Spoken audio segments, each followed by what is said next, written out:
Mon frère, ma sœur, si tu étais à ma place, qu'aurais-tu fait?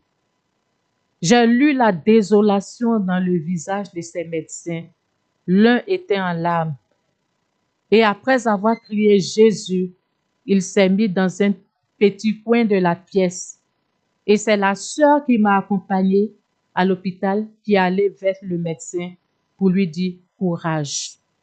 Et j'entendais coucher dans ce lit, j'entendais le médecin demander à la sœur qui n'est pas médecin, ma sœur, est-ce qu'elle va s'en sortir? Imagine-toi, malade, couché sur un lit d'hôpital, et le chirurgien en larmes demande à la personne qui t'a accompagné, est-ce qu'elle va s'en sortir? J'étais là. Que pouvais-je faire? Lorsque je me suis rappelé systématiquement du cri, de ce nom glorieux qui sauve, de Jésus-Christ de Nazareth, le Seigneur des Seigneurs, alors j'ai dit, Jésus, fais quelque chose. Je n'avais plus de force pour formuler des prières. Il me venait seulement à cœur de réciter une prière que je connaissais.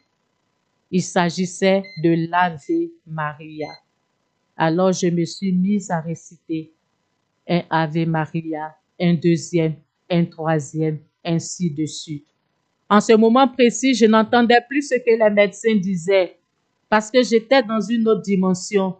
Je me posais seulement la question de savoir, mais que s'est-il passé pour que le médecin, le chirurgien se retrouve dans cet état devant ma situation? Seigneur, qu'est-ce qui n'a pas marché? Je ne pouvais plus formuler de prière, donc je récitais, je vous salue Marie, pleine de grâce, le Seigneur est avec vous. Et j'ai vu les médecins courir dans tous les sens. Ils passaient des appels et ils ont essayé de faire un pansement, mais rien n'était rassurant.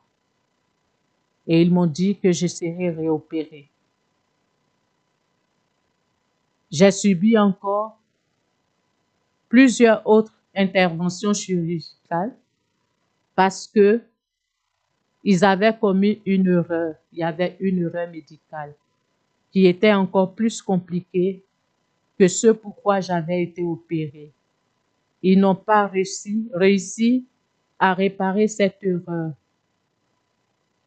Et la collectivité des médecins a demandé que je sois évacuée